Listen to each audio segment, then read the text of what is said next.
If you believe the stories, mankind's pride gave rise to the Darkspawn. Countless in number and toxic to all life, Darkspawns search endlessly for an archdemon. When they find one, Darkspawn armies surge up from their corrupt barrows beneath the ground, and a blight begins. Grey Wardens are the only warriors capable of destroying an archdemon, and history always honors the one who sacrifices all to kill the beast. In the fifth blight, the Warden was the hero of Ferelden, a hunter from a clan of Dalish elves. The hero discovered a corrupted elven artifact and was tainted by the same foul magic that drives the Darkspawn. The only cure for the young elf was to join Duncan as a Grey Warden. The allied Ferelden and Grey Warden forces met in Ostagar, where King Kaelin's armies and a host of wardens gathered, ready to destroy the Darkspawn. But valor turned to despair as Loghain betrayed his king. Kaelin's forces were slaughtered, and the south was lost. The hero, now a full-fledged Grey Warden, survived with the aid of Flemeth, the mysterious witch of the wilds. Joined by Flemeth's daughter, Morrigan, and a Grey Warden named Alistair, the hero set out to build an army strong enough to abolish the Blight. With the traitorous Loghain now seated on Ferelden's throne, the Warden sought help from the influential Arl of Redcliffe. However, they arrived in Redcliffe to find the town under siege. As each night, undead rose in waves and assailed the battered village. With the hero's help, the people of Redcliffe stood fast against the undead horde. The Wardens reached Arl Eamon's castle only to find the Arl lying at the edge of death, and his court fallen into madness. To save his father's life, Eamon's young son, Connor, had made a deal with a demon, and quickly fallen victim to its possession.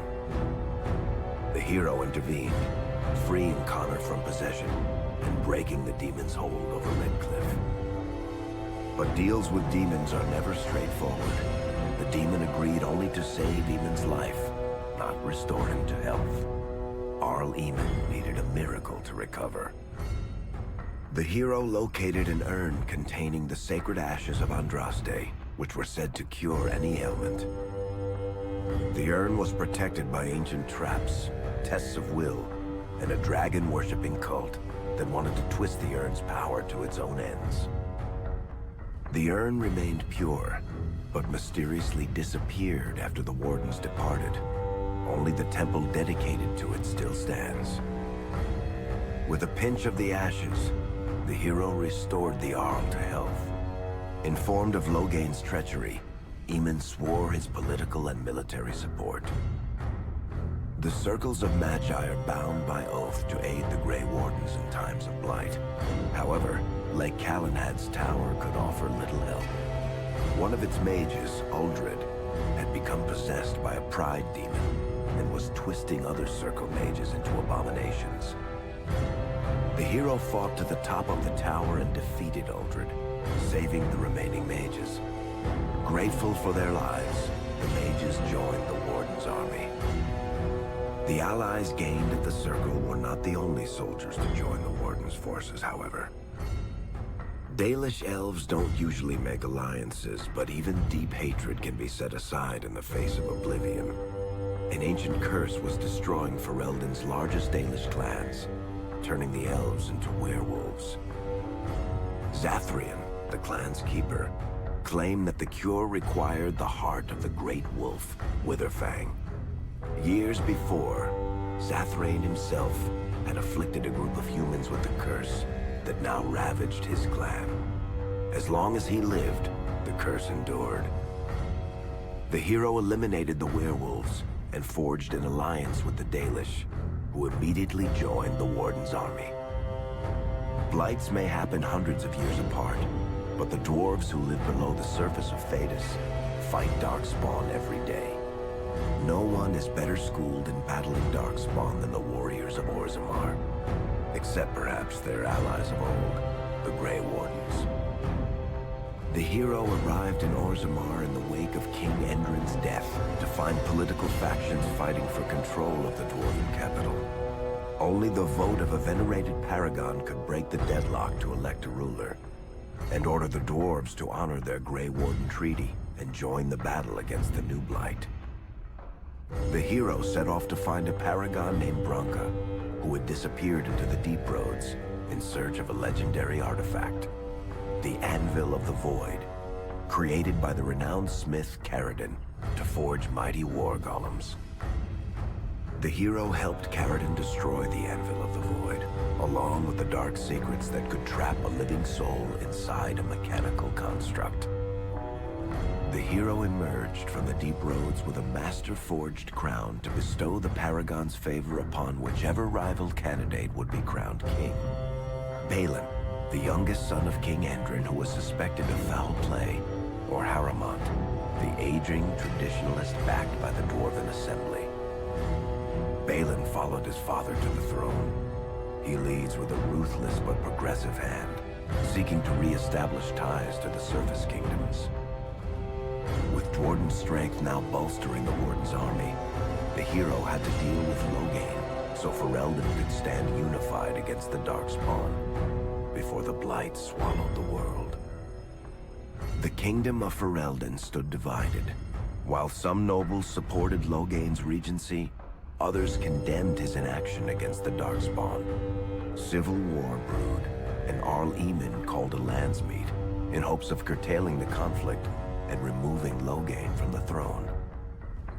Alistair ended Loghain's life in the name of justice for the Wardens who died at Ostagar. As the Warden's united army massed in Redcliffe, the Darkspawn overran Denerim, laying siege to Ferelden's capital city. The hero's army fought valiantly through Denerim and broke the Darkspawn's siege. On Fort Dracon's highest tower, the hero's strongest allies fought alongside the Warden in a final heroic battle against the massive Archdemon. The hero of Ferelden paid the ultimate price. The life of a Grey Warden given to kill the Archdemon and end the Blight. With no Archdemon to lead them, the Darkspawn scattered.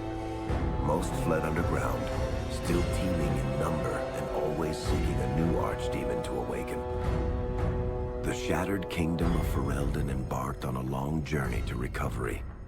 In the Blight's aftermath, strong leadership was crucial. Alistair, half-brother to King Cailan, became Ferelden's new king, and the line of rulers who descended from Calenhad the Great remained unbroken. Ferelden still stands, as obstinate and resolute as the Dog Lords ever are, but the events of the Fifth Blight loom over it as the nation rebuilds. For people across Thedas, legends of the hero of Ferelden remain the nation's brightest beacons of hope during its darkest times. It all began in Kirkwall, the fall of Knight Commander Meredith, the Kunari Uprising, and of course, the Chantry's destruction and the onset of Mage Rebellion. One person always stood amidst the swirling chaos: Hawke, the champion of Kirkwall. The Hawke family fled Lothering, refugees from the Blight. Leandra, mother of the champion, and siblings Bethany and Carver hoped to find refuge at her family's estate in Kirkwall, far to the north. As a mage with a family legacy of magic on both sides, Hawke naturally became involved in the events that ultimately led to the Mage Rebellion.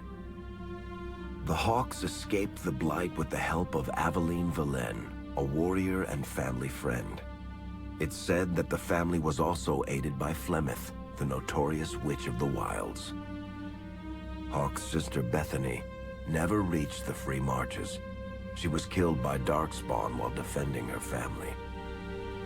The family's first years in Kirkwall were difficult. Leandra's brother Gamlin had lost the family fortune. The Hawkes lived in poverty, forced to indenture themselves in return for entrance to the city. To pay off the debt, Hawke was forced to work for a gang of smugglers. All the while, Hawke and Carver did their best to hide Hawke's magic from the Templars. Opportunity eventually struck in the form of a dwarf named Bartrand Tethras, who was planning an expedition to the Deep Roads. It was a long shot, but with gold gained from the expedition, Hawke could free the family from its criminal creditors and further Templar scrutiny. Hawke met a rogue Grey Warden named Anders, who possessed detailed maps of the Deep Roads. These maps were crucial to the expedition's success. Once Hawke obtained them, everything else fell quickly into place. Carver joined Hawke on the expedition. The siblings found ancient dwarven treasure and a statuette formed from a strange red lyrium. Carver fell victim to the blight that suffuses the Deep Roads, but Anders led him to a group of Grey Wardens who were able to save his life. The gold Hawke recovered from the Deep Roads brought back Leandra's stately childhood home in Hightown. The Hawkes had barely settled into their new home when Leandra was murdered. A deeply sinister and twisted killing. Hawke hunted down Quentin, the blood mage responsible, but could not prevent Leandra's death. Leandra's tragic death was part of a critical problem facing Kirkwall. Rising tension between the city's mages, who felt increasingly oppressed, and Templars, who grew increasingly suspicious of their activities. Adding to the strain, a large contingent of Qunari had also established themselves in Kirkwall, much to the growing discomfort of the city's rulers. After their dreadnought was shipwrecked many years before, a group of stranded Qunari were allowed to remain in a cordoned-off area in Lowtown. As time passed, the Qunari made no effort to return home, and offered no explanation about why they remained. Tensions rose to a breaking point. Revered Mother Patrice, convinced the Qunari were a threat to the Chantry's faith, incited violence between the Qunari and the Kirkwall populace. Hawke knew that Patrice would bring about unnecessary conflict.